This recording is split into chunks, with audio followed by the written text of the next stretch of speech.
Hello friends, I hope you all fine. Friends, as you know, we are studying the parts of speech, and in the last class we had completed the whole concept of noun, and in that order today we will study the whole concept of pronoun also. So let's start the class. So दोस्तों, अब देखते हैं pronoun की परिभाषा क्या होती है और प्रोनाउन होता क्या है। प्रोनाउन को हिंदी में सर्वनाम कहते हैं दोस्तों। सर्वनाम। प्रोनाउन क्या होता है? A pronoun is a word used in place of noun. मतलब कि pronoun is a word used in place of noun. इसका कहने का मतलब क्या हुआ? प्रोनाउन एक ऐसा शब्द है, सर्वनाम एक ऐसा शब्द है जो किसी एक नाउन के स्थान पर प्रयोग किया जाता है। नाउन के बदले जो जिन शब्दों का प्रयोग किया जाता है उन्हें हम प्रोनाउन कहते हैं। नाउन के प्लेस पर जिनका प्रयोग किया जाता है उन शब्दों को हम प्रोनाउन कहते हैं। सर्वनाम वह शब्द है जो संज्ञा के स्थान पर प्रयोग किए जाते हैं। सर्वनाम वह शब्द है जो किसी संज्ञा के स्थान पर प्रयोग किए जाते हैं, अर्थात रिप्लेस ऑफ नाउन जिन शब्दों का प्रयोग किया जाता है उसे जो है प्रोनाउन कहा जाता है। प्रोनाउन शब्द Latin word pro plus noun से बना है। दोस्तों, जो प्रोनाउन है, प्रोनाउन दो शब्दों से मिलकर के बना है, प्रो प्लस नाउन। प्रो और नाउन, ये इन दोनों शब्दों से मिलकर के प्रोनाउन का निर्माण हुआ है और ये एक लैटिन वर्ड है, एक लैटिन वर्ड है और ये इन दोनों शब्दों से मिलकर के बना है, प्रो और नाउन। दोस्तों, प्रो का मतलब क्या होता है? प्रो का मतलब होता है के बजाय, के अतिरिक्त, के स्थान पर, इन place of. Pro means for, in place of, and noun means name as I, you, he, she, it, etc.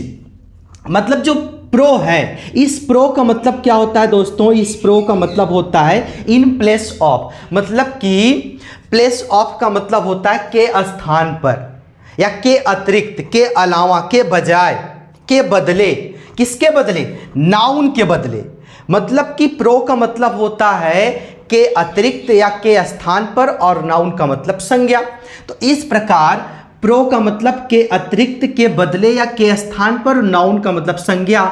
इस प्रकार प्रोनाउन का परिभाषा प्रोनाउन के शब्द में ही छिपा हुआ है। संज्ञा के स्थान पर या संज्ञा के बदले जिन शब्दों का प्रयोग किया जाता है उन्हें हम प्रोनाउन कहते हैं। प्रो का मतलब क्या होता है दोस्तों? के अतिरिक्त।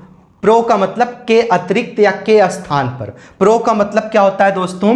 प्रो का मतलब के स्थान पर। प्रो का मतलब के स्थान पर। किसके स्थान पर? प्रोनाउन, नाउन के स्थान पर। नाउन के स्थान पर जिन शब्दों का प्रयोग किया जाता है उन्हें प्रोनाउन कहते हैं। Pro means for, in place of. In place of का मतलब क्या होता है दोस्तों? के स्थान पर। नाउन की पुनरावृत्ति से बचने के लिए प्रोनाउन का प्रयोग करते हैं। दोस्तों, अब ये इस प्रोनाउन जो नाम का पार्ट्स ऑफ स्पीच है इसका प्रयोग क्यों किया जाता है?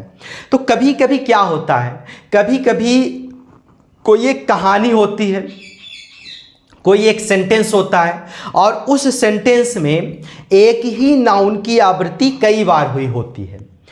तो वहाँ पर जब कभी किसी एक सेंटेंस में, किसी एक कहानी में जब भी कभी एक ही नाउन की आवृत्ति बार बार होती है तो उस सेंटेंस को बोलने में, उस सेंटेंस को लिखने में अथवा उस सेंटेंस को सुनने में अस्पष्ट, मतलब अशुद्धता जैसा जो है एक माहौल बन जाता है उसमें, अर्थात अशुद्धता का एक अशुद्धता का प्रतीक मिलता है उसमें बार बार उस नाउन को बोलने में। तो उस चीज को कम करने के लिए, सेंटेंस की शुद्धता को बनाए रखने के लिए हम उस बार बार आए हुए नाउन के स्थान पर, उसके स्थान पर एक सर्वनाम का प्रयोग कर देते हैं, एक प्रोनाउन का प्रयोग कर देते हैं, जिससे जो है उस सेंटेंस की शुद्धता, उस कहानी की शुद्धता बनी रहे। इस प्रकार जो है इसीलिए प्रोनाउन का प्रयोग होता है। अगेन मैं एक बार फिर से बताना चाहूंगा, नाउन की पुनरावृत्ति से बचने के लिए प्रोनाउन का प्रयोग करते हैं, अर्थात एक ही सेंटेंस में बार बार आए हुए नाउन से उस वाक्य की शुद्धता कम हो जाती है, उस वाक्य को बोलने या लिखने या सुनने में अटपट सा लगता है। इसलिए उस सेंटेंस में उस सेंटेंस की शुद्धता को बनाए रखने के लिए, उस सेंटेंस में खराबी ना हो बोलने या सुनने या लिखने में, इस चीज़ को सुधारने के लिए, इस चीज़ को बचाए रखने के लिए हम उस नाउन के स्थान पर एक सर्वनाम, एक प्रोनाउन का प्रयोग कर देते हैं उसके रिप्लेस पर। इसलिए प्रोनाउन का निर्माण हुआ है। जैसे अब सपोज मान लीजिए मैं कहूँ कि कोई एक सेंटेंस में बोलना चाहूँ और उस सेंटेंस में किसी एक नाउन को मैं बार बार अगर रखूँ तो वो सेंटेंस सुनने और बोलने या लिखने में बड़ा अटपट सा लगेगा, उसमें बड़ा अशुद्धता सा महसूस होगा। जैसे मान लो मैंने कहा कि एक लड़का था, उसका नाम राम था, राम बड़ा समझदार था, राम हर बार अपनी क्लास में फर्स्ट क्लास आता था, राम बहुत ज़्यादा दिमागदार और बहुत ज़्यादा कुशल पूर्ण बच्चा था। अब बार बार यहाँ पर उस सेंटेंस में राम शब्द आ रहा है, राम नाम का नाउन आ रहा है, तो ये सेंटेंस बोलने लिखने अथवा सुनने में बड़ा अटपट सा लग रहा है। तो उस नाउन को, उस नाम, वो जो राम नाम का एक नाउन आया है, इनको सबसे पहले एक बार राम नाम का नाम ले लिया जाए उस सेंटेंस में, उस कहानी में, उसके बाद उस राम के स्थान पर हम एक प्रोनाउन का प्रयोग कर देंगे। अब चूंकि वो फीमेल ना होकर के मेल है तो उस मेल के लिए हम वह का प्रयोग करेंगे, राम के लिए हम किसका प्रयोग करेंगे, वह का प्रयोग करेंगे। तो बार बार जो है राम नाम का नाम न लेकर के राम के स्थान पर अगर हम वह का प्रयोग करते हैं उस कहानी में, तो उस सेंटेंस की, उस वाक्य की शुद्धता बनी रहेगी।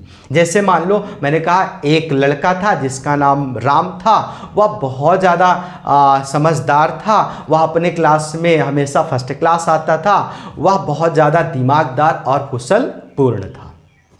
अब यहाँ पर राम का नाम बार बार ना लेकर के उस राम के स्थान पर मैंने एक प्रोनाउन शब्द का प्रयोग किया, उस प्रोनाउन शब्द का नाम है वह, जिससे उस सेंटेंस की शुद्धता बनी है। इसलिए जो है हम कभी कभी क्या करते हैं, नाउन के स्थान पर प्रोनाउन का प्रयोग करते हैं और इसी वजह से शायद प्रोनाउन का निर्माण हुआ है। सो फ्रेंड्स, आई होप आपको ये डाउट क्लियर हुआ होगा कि प्रोनाउन आखिर पढ़ा क्यों जाता है, आखिर प्रोनाउन का निर्माण क्यों हुआ है। अब देख लेते हैं क्लासिफिकेशन। अब देख लेते हैं दोस्तों classification of pronoun. Classification of pronoun मतलब कि प्रोनाउन के प्रकार कितने। तो प्रोनाउन के टोटल 8 प्रकार हैं। टोटल 8 प्रकार के प्रोनाउन को पढ़ना है। पहले पर्सनल प्रोनाउन, फिर रिफ्लेक्सिव या एम्फैटिक pronoun, demonstrative pronoun, distributive pronoun, reciprocal pronoun, indefinite pronoun, interrogative pronoun और रिलेटिव प्रोनाउन। इन 8 प्रोनाउन को हम लोग पढ़ेंगे और एक एक करके विस्तार पूर्वक पढ़ने वाले हैं दोस्तों। प्रोनाउन का आज पूरी तरह से ऑपरेशन होने वाला है, एक तरह से उसका पूरा पोस्टमार्टम होने वाला है आज इस वीडियो के माध्यम से। तो हम लोग एक एक करके सबसे पहले पर्सनल प्रोनाउन को देखते हैं। पर्सनल प्रोनाउन होता क्या है और इनको हम कैसे आइडेंटिफाई करेंगे, उसके बाद फिर एक एक करके सारे प्रकारों को हम लोग आज पढ़ने वाले हैं। दोस्तों सबसे पहले हम लोग पढ़ते हैं पर्सनल प्रोनाउन को। पर्सनल प्रोनाउन क्या होता है देखते हैं। जिस प्रोनाउन का प्रयोग वाक्य में सब्जेक्ट के रूप में, ऑब्जेक्ट के रूप में या अन्य वस्तुओं से निकटता या संबंध बताने के लिए किया जाता है, उसे पर्सनल प्रोनाउन कहते हैं। जिस प्रोनाउन का प्रयोग वाक्य में सब्जेक्ट बताने के लिए अथवा ऑब्जेक्ट बताने के लिए या अन्य वस्तुओं से निकटता या संबंध को बताने के लिए जिन भी प्रोनाउन का प्रयोग किया जाता है, उसे जो है पर्सनल प्रोनाउन कहते हैं। पर्सनल का मतलब होता है दोस्तों व्यक्तिगत, व्यक्तिगत सर्वनाम, व्यक्तिगत सर्वनाम। पर्सनल प्रोनाउन का मतलब क्या होगा दोस्तों, व्यक्तिगत सर्वनाम। पर्सनल प्रोनाउन के कुछ रूप हैं दोस्तों, पर्सनल प्रोनाउन के कुछ रूप हैं, इनको हम लोग देख लेते हैं। जैसे नॉमिनेटिव पर्सनल प्रोनाउन होता है, ऑब्जेक्टिव पर्सनल प्रोनाउन होता है, पॉजेसिव एडजेक्टिव पर्सनल प्रोनाउन होता है, पॉजेसिव प्रोनाउन पर्सनल प्रोनाउन होता है, और रिफ्लेक्सिव, जैसा कि आपको पता है, एक टाइप्स होता है प्रोनाउन का, और ये रिफ्लेक्सिव प्रोनाउन जो है पर्सनल प्रोनाउन के अंतर्गत ही होता है। तो नॉमिनेटिव का मतलब होता है दोस्तों सब्जेक्ट, जो सब्जेक्टिव प्रोनाउन होगा, जो सब्जेक्ट के रूप में प्रोनाउन सब्जेक्ट्स होते हैं उनको जो है सब्जेक्टिव या नॉमिनेटिव प्रोनाउन कहते हैं, और ये पर्सनल प्रोनाउन के अंतर्गत होते हैं। अब जैसे नॉमिनेटिव में दोस्तों जितने भी प्रोनाउन होते हैं, जितने भी नॉमिनेटिव प्रोनाउन होते हैं अथवा सब्जेक्टिव प्रोनाउन होते हैं, जितने भी प्रोनाउन के अंतर्गत सब्जेक्ट्स होते हैं, जो भी प्रोनाउन के अंतर्गत सब्जेक्ट्स होते हैं, जैसे I, you, he, she, it, one, we, they, ये सब क्या है? ये सब जो है एक प्रोनाउन के अंतर्गत सब्जेक्ट माने जाते हैं, जिनको हम नॉमिनेटिव भी कहते हैं या सब्जेक्ट कहते हैं। ये प्रोनाउन सब्जेक्ट हैं दोस्तों। प्रोनाउन जो सब्जेक्ट होता है, हर प्रोनाउन सब्जेक्ट का अपना एक ऑब्जेक्ट होता है, अपना एक पॉजेसिव एडजेक्टिव होता है, और एक पॉजेसिव प्रोनाउन होता है, और एक रिफ्लेक्सिव प्रोनाउन होता है। आप ये कह सकते हैं कि ये जो प्रोनाउन सब्जेक्ट होता है, इस प्रोनाउन सब्जेक्ट का ये पूरा परिवार है, मेंबर्स ऑफ फैमिली है, और ये सारा मेंबर्स ऑफ फैमिली किसके हैं? पर्सनल प्रोनाउन के। तो आप ये कह सकते हैं कि जो भी प्रोनाउन सब्जेक्ट होता है, I, we, you, they, he, she, it, इन सब का अपना परिवार होता है। इन परिवार में जैसे आई का अपना ऑब्जेक्ट होता है, आई का अपना पॉजेसिव एडजेक्टिव होता है, आई का अपना पॉजेसिव प्रोनाउन होता है, आई का अपना जो है रिफ्लेक्सिव प्रोनाउन होता है। उसी तरह से हर एक सब्जेक्ट का, हर एक प्रोनाउन सब्जेक्ट का अपना objective, possessive adjective, possessive pronoun और रिफ्लेक्सिव प्रोनाउन होता है। तो वही चीज़ यहाँ पर लिखा गया है दोस्तों। ये सारणी, ये टेबल आपके लिए बहुत ज़्यादा महत्वपूर्ण होता है।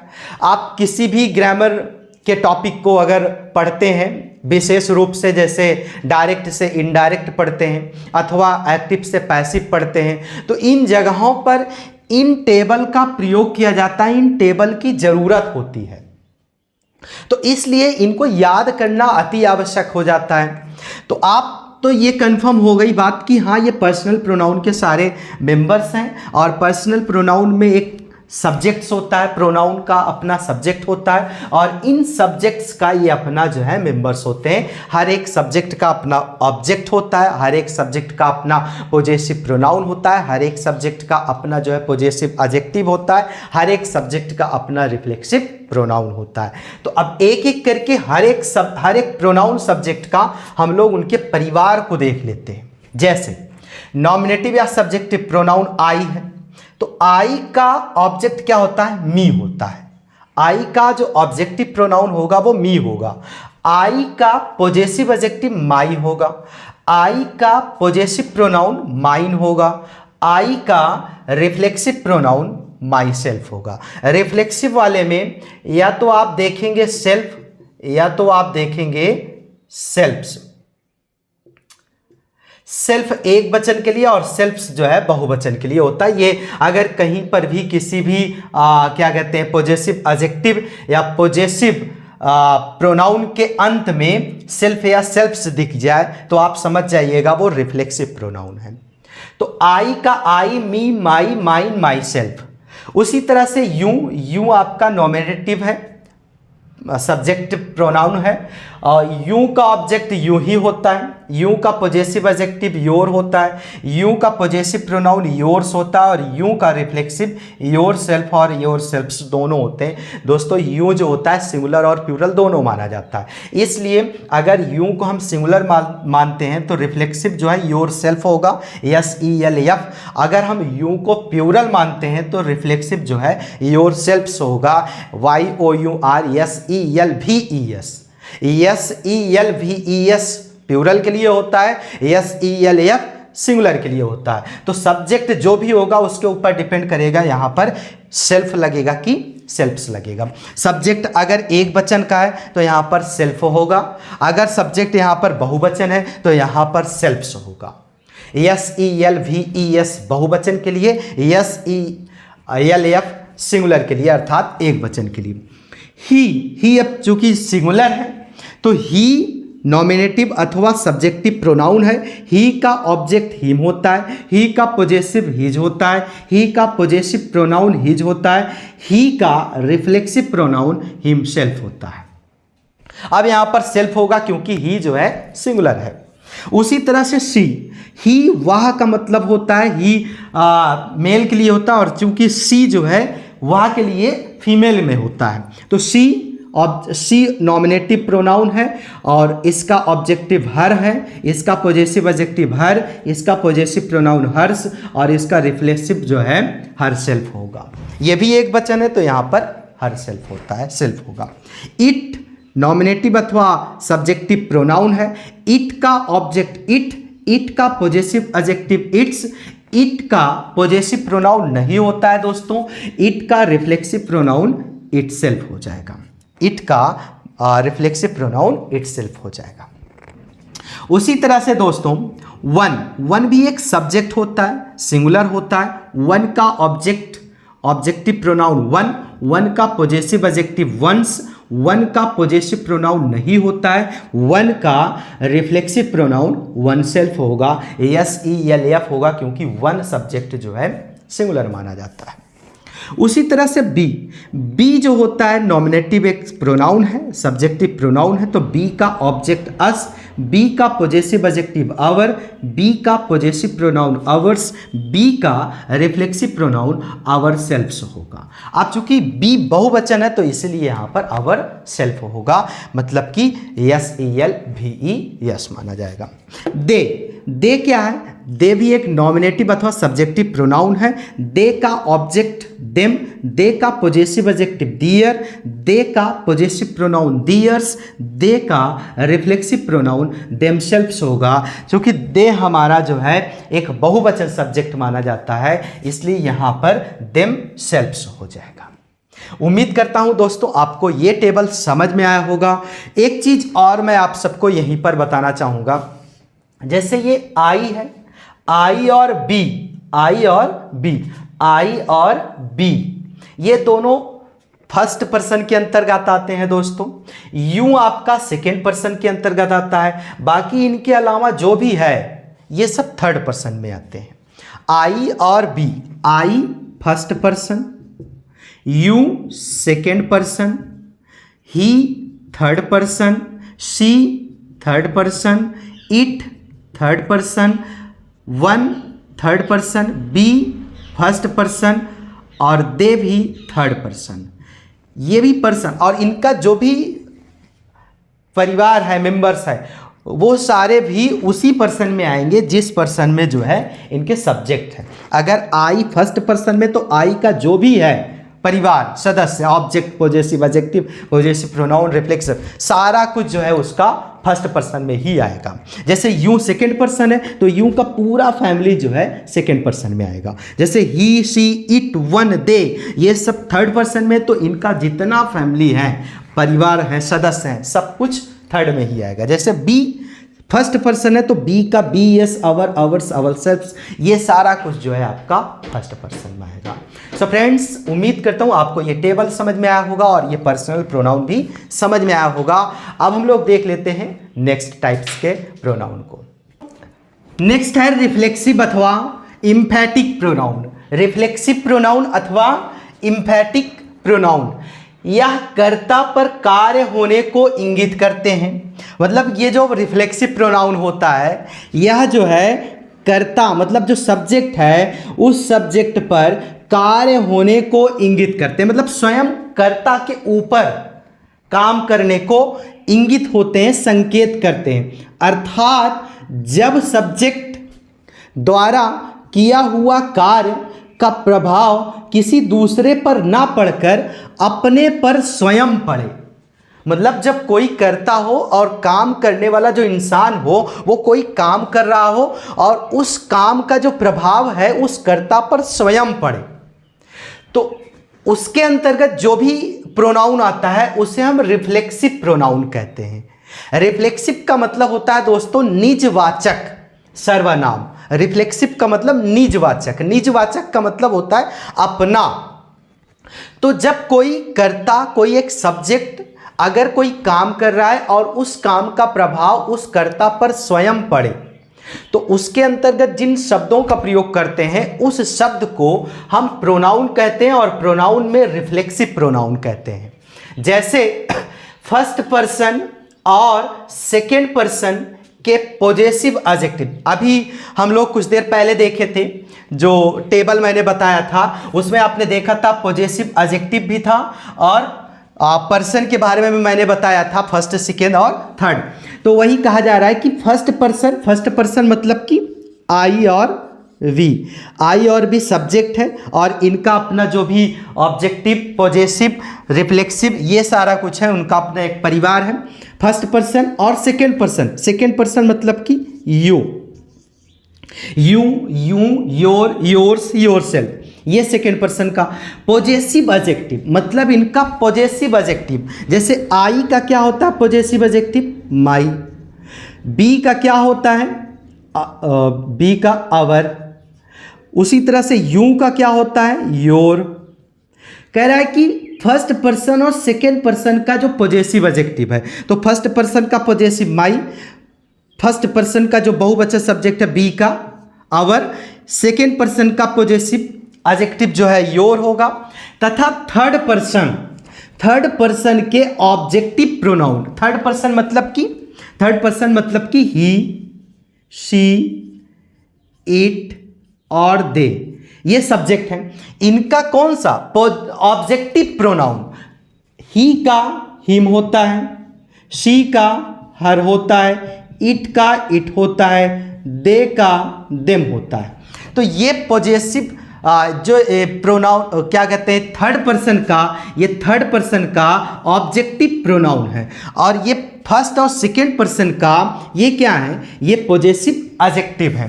कह रहा है कि फर्स्ट पर्सन और सेकेंड पर्सन का पॉजेसिव एडजेक्टिव तथा थर्ड पर्सन सब्जेक्ट का ऑब्जेक्टिव प्रोनाउन में सेल्फ लगा करके रिफ्लेक्सिव या एम्फैटिक प्रोनाउन का प्रयोग करते हैं अथवा निर्माण करते हैं। मतलब कि ये जो ऑब्जेक्टिव है और यहाँ पर जो पॉजेसिव प्रोनाउन है, इसमें अगर हम सेल्फ लगा दें, तो ये सेल्फ क्या बन गया? सेल्फ आपका रिफ्लेक्सिव प्रोनाउन हो गया। उसी तरह से अगर योर में सेल्फ लग गया या सेल्फ्स लग गया, जैसे योर सेल्फ्स बहुवचन के लिए, तो ये दोनों क्या बन गए? Reflexive pronoun. उसी तरह से आवर में भी अगर हम सेल्फ्स लगे तो ये नया जो शब्द बन रहा है रिफ्लेक्सिव प्रोनाउन होगा। उसी तरह से अगर ही में ऑब्जेक्टिव हिम है तो हिम का हिम सेल्फ हो जाएगा, उसी तरह से सी हर का हर सेल्फ हो जाएगा, इट का इट सेल्फ हो जाएगा, और देम का देम सेल्फ्स हो जाएगा। तो ये कुछ इस तरीके से इसका निर्माण होगा दोस्तों। जो थर्ड पर्सन का सब्जेक्ट होगा, उसका जो ऑब्जेक्ट होगा, उसमें सेल्फ या सेल्फ्स लगा करके रिफ्लेक्सिव बनाया जाता है, और जो फर्स्ट पर्सन का सब्जेक्ट होता है उसका जो है फर्स्ट और सेकंड पर्सन का जो पॉजेसिव एडजेक्टिव है उसमें सेल्फ या सेल्फ्स लगा करके रिफ्लेक्सिव या एम्फैटिक प्रोनाउन का प्रयोग करते हैं। अब उदाहरण में जैसे myself, ourselves, yourselves, himself, herself, themselves, etc। तो दोस्तों ये रिफ्लेक्सिव प्रोनाउन हो जाता है। उम्मीद करता हूं आपको रिफ्लेक्सिव अथवा एम्फैटिक प्रोनाउन अच्छे से समझ में आया होगा। नेक्स्ट टाइप को हम लोग देख लेते हैं दोस्तों। नेक्स्ट टाइप क्या कहा जा रहा है उसमें दोस्तों? नेक्स्ट है डेमोन्स्ट्रेटिव प्रोनाउन। डेमोन्स्ट्रेटिव का मतलब होता है संकेतवाचक सर्वनाम। डेमोन्स्ट्रेटिव प्रोनाउन क्या होता है देखते हैं। Demonstrative pronoun are used to point out the object. Object का मतलब यहां पर वस्तु से होगा। ऑब्जेक्ट का मतलब यहां पर वस्तु से होगा। डेमोन्स्ट्रेटिव का प्रयोग तत्वों को इंगित करने के लिए करते हैं। तत्वों को इंगित मतलब किसी वस्तु की ओर इशारा करने के लिए हम डेमोन्स्ट्रेटिव प्रोनाउन का प्रयोग करते हैं। उसके अंतर्गत जिन शब्दों का प्रयोग किया जाता है उसे डेमोन्स्ट्रेटिव प्रोनाउन कहते हैं। डेमोन्स्ट्रेटिव प्रोनाउन जैसे किसी चीज़ के बारे में अगर हमें इंगित करना हो, इशारा करना हो, जैसे this is a car, this is cow, that is a man, that is a car, that is a building, तो ये क्या है, that, this, these are mangoes, those are cows, ये सब क्या है, दीज, दोज, दैट, इन चीज़ों को हम डेमोन्स्ट्रेटिव प्रोनाउन कहते हैं, क्योंकि इनका प्रयोग जो है किसी वस्तु की तरफ इशारा करने के लिए, संकेत करने के लिए करते हैं। तो इसीलिए कहा जा रहा है कि demonstrative pronouns are used to point out the object, मतलब वस्तु की तरफ इशारा करने के लिए हम डेमोन्स्ट्रेटिव प्रोनाउन का प्रयोग करते हैं। The words this, that, these, those, so, such, one, former, latter, the same are demonstrative pronouns, मतलब कि इन सारे शब्दों को, दिस को, that, these, those, so, such, one, formal, latter, the same, इन सारे शब्दों को हम क्या बोलेंगे, इन सारे शब्दों को दोस्तों डेमोन्स्ट्रेटिव प्रोनाउन बोलते हैं। इन सारे शब्दों का प्रयोग जो है किसी वस्तु की तरफ इशारा करने के लिए, संकेत करने के लिए किया जाता है। नेक्स्ट है आपका डिस्ट्रीब्यूटिव प्रोनाउन। डिस्ट्रीब्यूटिव का मतलब होता है डिस्ट्रीब्यूट करना, डिस्ट्रीब्यूट करना। डिस्ट्रीब्यूटिव प्रोनाउन वे होते हैं जो कुछ व्यक्तियों या वस्तुओं में से किसी एक व्यक्ति या वस्तु को इंगित करे, मतलब किसी एक व्यक्ति या वस्तु को इंगित करने के लिए जिन शब्दों का प्रयोग करते हैं उन्हें डिस्ट्रीब्यूटिव प्रोनाउन कहते हैं। अथवा रिफर करे, रिफर का मतलब ही होता है इंगित करना। जैसे ईच, ईच किसके लिए आता है दोस्तों, एक व्यक्ति के लिए आता है। आइदर एक के लिए आता है, नाइदर एक के लिए आता है। तो इन सारे शब्दों को हम क्या बोलेंगे, इन सारे शब्दों को हम डिस्ट्रीब्यूटिव प्रोनाउन बोलते हैं, क्योंकि ये जो है इनका प्रयोग किन्हीं एक व्यक्ति अथवा वस्तु के लिए प्रयोग होता है। तो दोस्तों उम्मीद करता हूँ आपको डेमोन्स्ट्रेटिव और डिस्ट्रीब्यूटिव प्रोनाउन भी समझ में आया होगा। अब हम कुछ और बचे हुए प्रोनाउन को देख लेते हैं। दोस्तों रेसिप्रोकल प्रोनाउन, रेसिप्रोकल प्रोनाउन क्या होता है देखते हैं। ईच अदर और वन अनदर, ईच अदर और वन अनदर रेसिप्रोकल प्रोनाउन कहलाते हैं, क्योंकि वे परस्पर क्रियाकलाप दर्शाते हैं। ईच अदर और वन अनदर, अगर इन दो शब्दों की बात की जाए तो इन दोनों शब्दों को हम रेसिप्रोकल प्रोनाउन कहते हैं। कौन सा प्रोनाउन बोलते हैं दोस्तों, रेसिप्रोकल, ईच अदर और वन अनदर। और ये दोनों जो हैं एक दूसरे के साथ क्रियाकलाप दर्शाते हैं। अब नोट में क्या कहा गया है देख लेते हैं दोस्तों। ईच अदर दो व्यक्तियों या वस्तुओं के संदर्भ में करते हैं, मतलब ईच अदर का प्रयोग किसके साथ किया जाता है, या तो दो वस्तु के साथ या तो दो व्यक्ति के साथ ईच अदर का प्रयोग करते हैं। सेम वन अनदर है, वन अनदर दो से अधिक व्यक्ति या वस्तु के संदर्भ में प्रयोग करते हैं। दोनों में थोड़ा सा फर्क है। ईच अदर दो व्यक्ति अथवा दो वस्तु के लिए प्रयोग किया जाता है, और वन अनदर जो है दो से अधिक व्यक्ति अथवा दो से अधिक वस्तुओं के साथ प्रयोग किया जाता है। बस थोड़ा सा यही फर्क है, और दोनों एक दूसरे के साथ क्रियाकलाप दर्शाते हैं, और दोनों शब्दों को हम रेसिप्रोकल प्रोनाउन कहते हैं। फॉर एग्जाम्पल जैसे नीलू एंड नेहा। अब नीलू एंड नेहा दो व्यक्ति की बात हो रही है, तो हेल्प्ड ईच अदर, इसलिए यहां पर ईच अदर का प्रयोग हुआ है। अगर Neelu and Neha helped one another कर दिया जाए तो ये सेंटेंस गलत माना जाएगा दोस्तों। तो इसलिए अब दो व्यक्ति की बात हो रही है, तो यहां पर ईच अदर बिल्कुल सही हो जाएगा। Neelu and Neha helped each other, ये बिल्कुल करेक्ट सेंटेंस हो जाएगा। हरी, मोहन एंड राहुल। अब दोस्तों यहां पर दो से अधिक की बात हो रही है, एक व्यक्ति, दो व्यक्ति और तीसरा राहुल, तीन व्यक्ति हैं। Helped one another. अब यहाँ पर वन एनोदर, जैसा कि अभी मैंने बताया, वन एनोदर का प्रयोग दो से अधिक व्यक्तियों के लिए अथवा वस्तुओं के लिए किया जाता है। तो यहाँ पर दो से अधिक व्यक्ति हैं, इसलिए यहाँ पर वन एनोदर का प्रयोग हुआ है। तो इस प्रकार ये दोनों सेंटेंस बिल्कुल करेक्ट हो जाएगा। वन एनोदर और ईच अदर, ये दोनों जो है किस प्रकार का प्रोनाउन होता है, तो आप कहेंगे रेसिप्रोकल प्रोनाउन होता है। अब हम और देख लेते हैं दोस्तों प्रोनाउन को, जो भी अभी बचा हुआ प्रोनाउन है उन सारे प्रोनाउन को हम लोग एक एक करके देख लेते हैं। इंडिफिनिट प्रोनाउन, इंडिफिनिट प्रोनाउन क्या होता है, अब इसको देख लिया जाए। इंडिफिनिट प्रोनाउन, इंडिफिनिट प्रोनाउन व्यक्ति या वस्तु को सामान्य रूप से दर्शाते हैं, वे किसी विशेष व्यक्ति या वस्तु को रिफर नहीं करते। मतलब कि सामान्य कोई एक जनरली कोई एक वस्तु हो, कोई एक व्यक्ति हो, इनको दर्शाने के लिए हम जो है इंडिफिनिट प्रोनाउन का प्रयोग करते हैं। और कोई विशेष रूप से इंडिफिनिट प्रोनाउन का प्रयोग नहीं करते हैं। विशेष व्यक्ति या विशेष वस्तु के लिए हम इंडिफिनिट प्रोनाउन को रिफर नहीं करते हैं। इंडिफिनिट प्रोनाउन का प्रयोग बेसिकली जनरली जो वस्तु होते हैं, सामान्य जो वस्तु होते हैं या व्यक्ति होते हैं, उनके लिए हम इंडिफिनिट प्रोनाउन का प्रयोग करते हैं। द इंडिफिनिट प्रोनाउंस आर, अब इंडिफिनिट प्रोनाउंस कौन कौन से हैं देखते हैं। जैसे one, someone, anyone, no one, none. Some, any, somebody, anybody, everybody, nobody, something, anything, everything, nothing, all, many few, other, others, etc।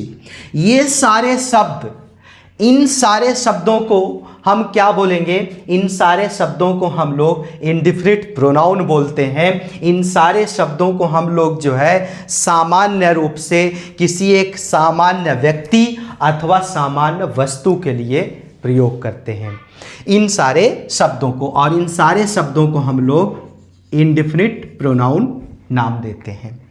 Next है दोस्तों सातवां, इंटेरोगेटिव प्रोनाउन।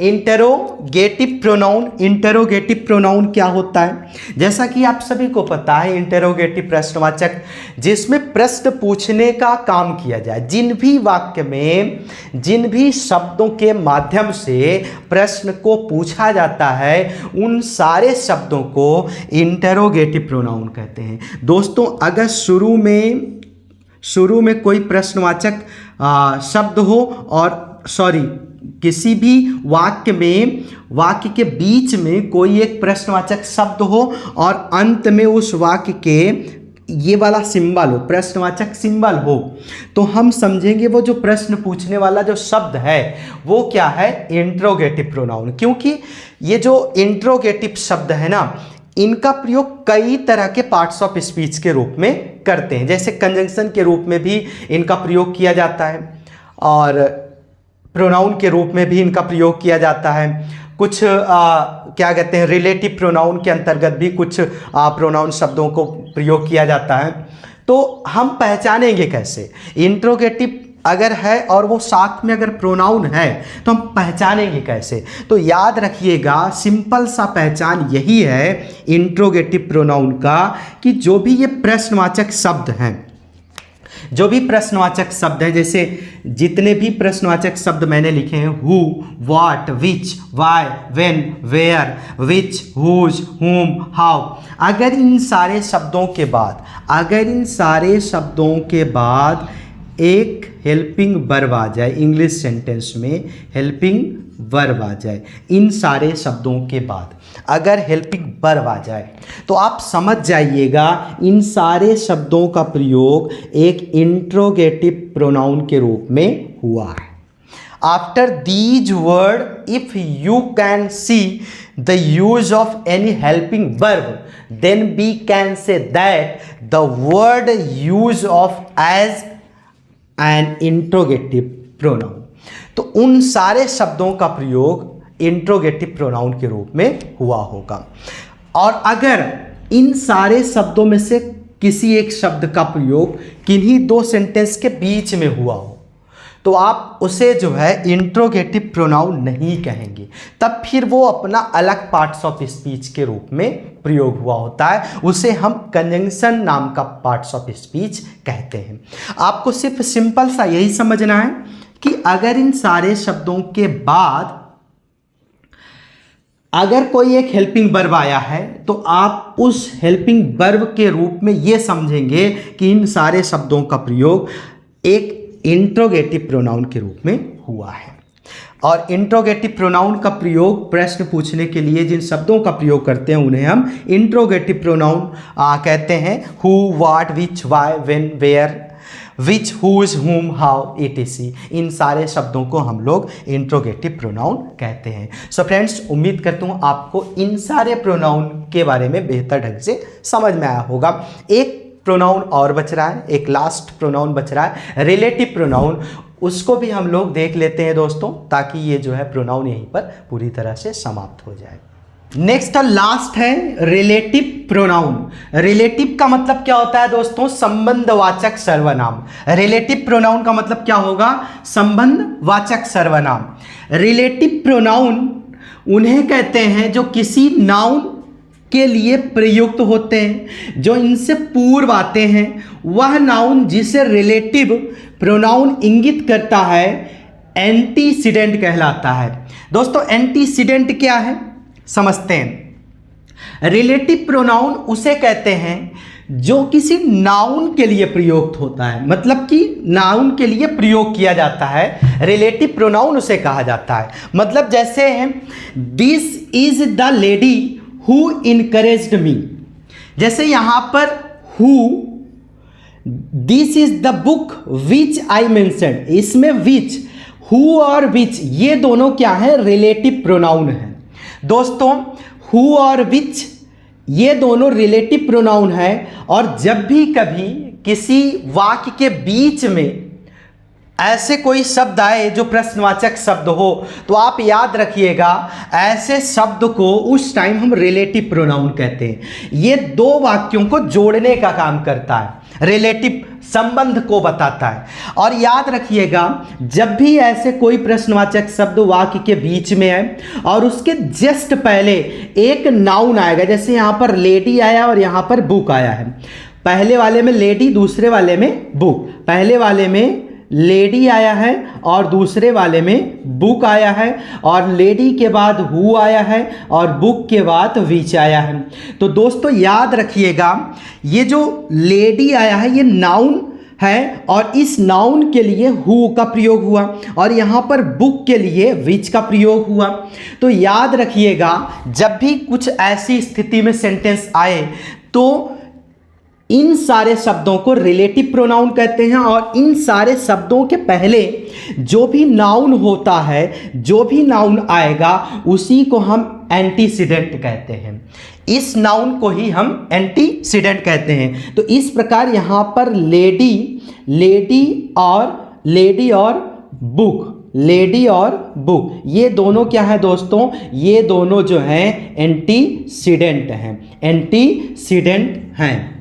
ये दोनों क्या है? एंटीसीडेंट हैं, और इन दोनों के लिए हु और विच का प्रयोग हुआ है, और ये दोनों रिलेटिव प्रोनाउन है। उम्मीद करता हूं आपको ये समझ में आया होगा। तो रिलेटिव प्रोनाउन हमेशा वाक्य के बीच में आता है, और ये किन्हीं एक नाउन के संबंध को बताता है, और जिसके लिए आता है उस शब्द को हम एंटीसीडेंट कहते हैं। जैसे यहाँ पर लेडी के लिए आया तो लेडी एंटीसीडेंट है, यहाँ पर बुक के लिए आया तो बुक जो है एंटीसीडेंट है, और हु और विच जो है यहाँ पर रिलेटिव प्रोनाउन हो जाएगा। रिलेटिव प्रोनाउन वाक्य या वाक्य के अंशों को कंजंक्शन की भांति जोड़ते हैं, इसलिए इन्हें कंजक्टिव प्रोनाउंस भी कहते हैं। मतलब कि रिलेटिव प्रोनाउन जो होता है वो जो है वाक्य अथवा वाक्य के भाग को, वाक्य के पार्ट्स को कंजंक्शन के रूप में जोड़ने का काम करता है। इस प्रकार जो भी रिलेटिव प्रोनाउन होते हैं उनको कंजक्टिव प्रोनाउंस भी कहते हैं, क्योंकि कंजंक्शन का मतलब होता है जोड़ना। जैसे who, what, that, which, whose are the examples of relative pronoun. इन सारे शब्दों को हम रिलेटिव प्रोनाउन कहते हैं। तो दोस्तों उम्मीद करता हूँ आपको प्रोनाउन की ये क्लास अच्छी लगी होगी। I think you liked my video and if you haven't subscribed to my channel so please do so now and don't forget to press the bell icon। so मिलते हैं एक नेक्स्ट क्लास में, तब तक के लिए बहुत बहुत धन्यवाद।